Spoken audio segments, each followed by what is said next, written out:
Alice Oseman. Anyone who has spent at least a few hours on TikTok or Instagram during the last year has heard of this young British author, especially thanks to their webcomic Heartstopper. I, for one, have also discovered her through the various people who recommended this graphic novel, and I quickly fell in love with Alice Oseman's storytelling and characters. Of course, I found out about all of her other work and swiftly dived into the Osemanverse, and so far, alongside catching up with Heartstopper, I've also read I Was Born for This and Radio Silence, and I plan on soon reading Solitaire and Loveless. Overall, I adore Alice Oseman's books.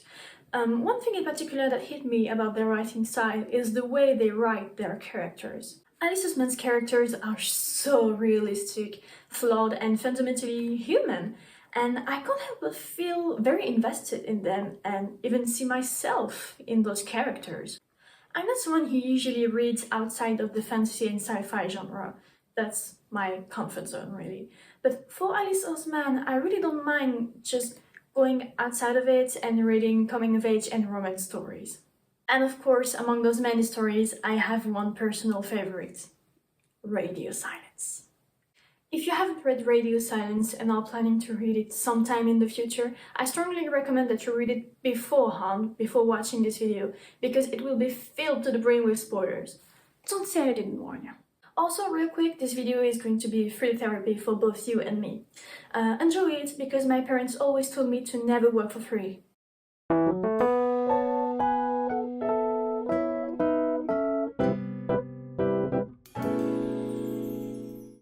Radio Silence is Alice Oseman's fourth book, published in 2016. Set in the same universe as Solitaire, Heartstopper, I Was Born for This, and Loveless, the book follows Frances, who's in her last year of high school and working her way up to the A-levels. Frances is described as a study machine, whose only goal in life is to be accepted in Cambridge University to study English literature. And that's it. That's all she lives for, her studies. And the core of the problem here is the fact that Frances does not see a path for herself in life elsewhere. One fact about her is that she likes to draw during her spare time, especially fan art related to a podcast named University. But then she meets Aled Last, who is in fact the creator of this podcast, and a strong friendship binds them. However, they end up falling apart, and Frances starts questioning herself, and it is not all fun and games. While following Aled's part of the story was very interesting and gut-twisting, really, I related the most to Frances because when I first started reading about her, I felt like I was reading about my good old self. It was getting personal. One thing you need to know about me is that my body is completely messed up. I have two left hands and my brain is probably the only organ showing signs of competency around here. Sometimes. Therefore, my only viable options for the future were the ones where I would have to use my brain, because I'm actually quite good at doing so. Otherwise, I wouldn't be a legal practitioner.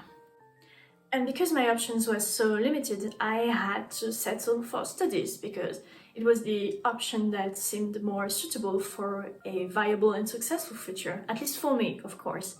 And just like Frances, I became a study machine and basically lived for my studies.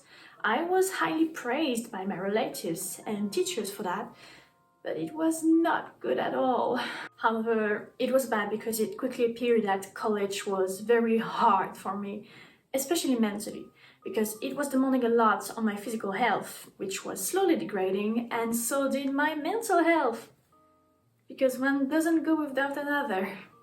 And with that, terror ensued, because I was terrified of not being good enough for college and therefore not being good enough to build a future for myself, which was absolutely terrifying, I won't lie.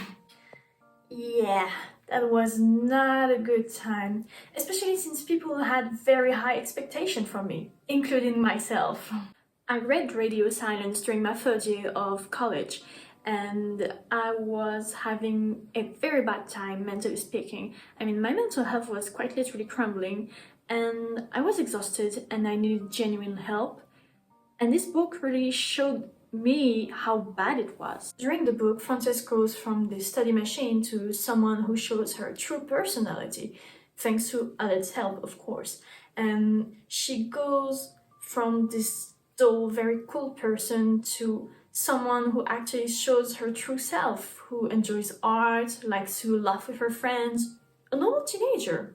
When Alet's identity leaked and that their friendship went sideways, Frances got stopped in her track and was actually forced to face the fact that she had changed. And as she reconnects with Aled, who is now stuck in university because of his horrible mother. Carol Last, I will throw my hands at you. Frances starts to wonder. She's like, Uni is terrible for my friend. He's getting really worse. Is this truly what I want?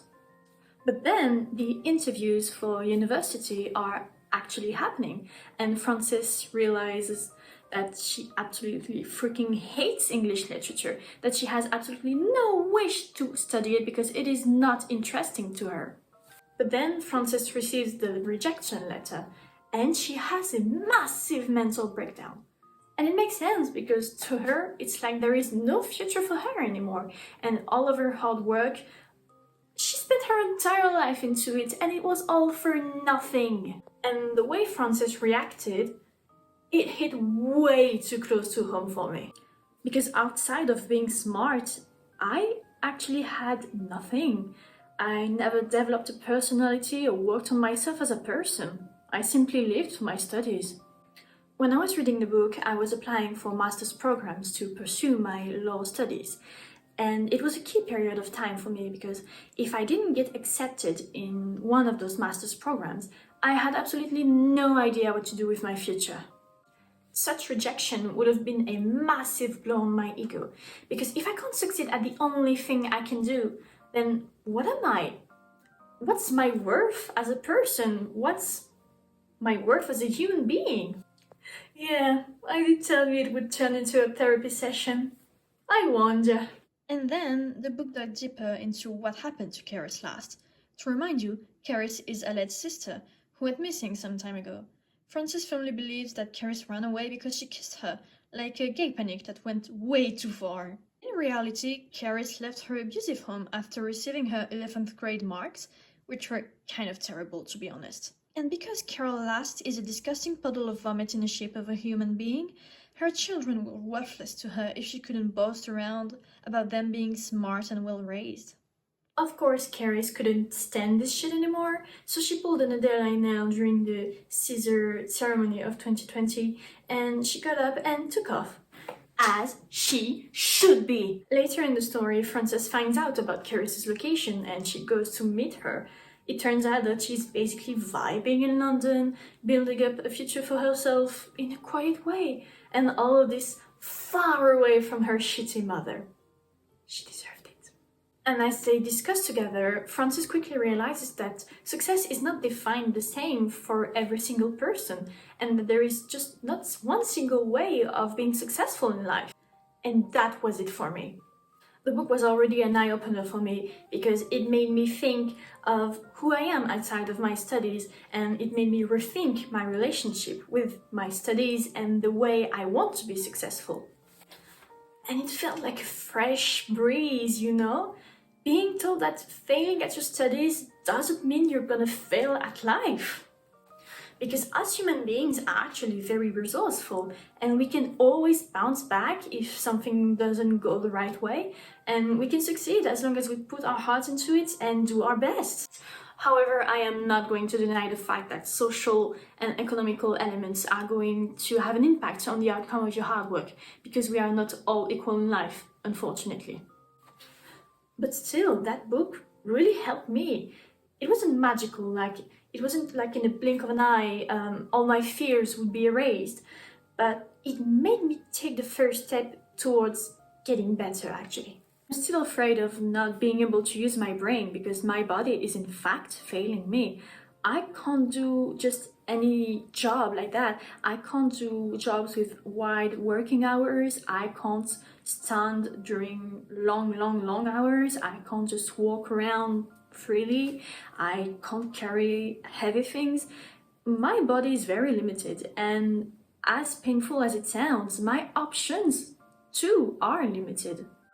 But It forced me to think of who I am as a person and accept that indeed I am still capable. I have strong points and I just need to exploit them and stop self-deprecating. And that goes for you too. Because goddamn, I am so smart and capable. I speak 3 languages. I'm a legal translator. I am a very good legal practitioner. I can learn quickly. I am adapting myself to a new environment very quickly as well. I know how to express myself. I know how to observe and assess different situations. I am caring and loving towards my loved ones, of course. I know how to cook. I sing a little bit. I have many good skills, and so do you. Seeing Frances actually embrace her identity felt like a big warm hug. One way of telling me that things are going to be fine, actually. It is necessary to tell people, especially teenagers, whom are often forced to choose a path for themselves very early on. It's necessary to tell them that even if they don't know what they actually want, it's fine to make mistakes, to change path, one day from another, to escape from situations where they just feel stuck and oppressed. Seeing Frances's journey actually helped me question myself. And yeah, okay, I did have a massive mental breakdown after that, but once I got out of that mental breakdown, I actually felt hope. I did not expect a book to make me feel that way, and yet here we are. And the great thing is, this book doesn't just apply to college. For instance, right now I have a job, I like it, I feel useful in it, and I love my colleagues, but will it stay the same way forever? I don't know. And if I just don't like it anymore, I suppose I can just quit and go somewhere else. We never really know how things are going to evolve, and if we remain just stuck here, then yeah, of course, we won't be evolving alongside those things. And to survive and to keep on going, then we need to learn that we are not just trees, we are human beings, we are capable of walking, Literally walk away from situations that we do not enjoy. I know that in the nearby future, I'm going to reread Radio Silence, mostly because I actually need a reminder that I need to work on myself. I need to keep searching for who I am, to search for my desires, for the way I want to live. And it just won't happen if I stay stuck. In a nutshell, please tell your friends to read Radio Silence. It won't solve their problems right away, of course, but it will help them feel better. However, I do recommend that you check the trigger warnings before reading the book because it is not an easy one to read. And that's it for me right now, so thank you so much for watching this video. If you enjoyed it, please leave a like and leave a comment for referencing, and if you can, just share this video with a friend. Who knows, maybe it will change their lives, just like it did with mine, and give them a dozen mental breakdowns. It's just a side thing, don't worry. I'll see you around, and until next time, well, take care of you. Bye!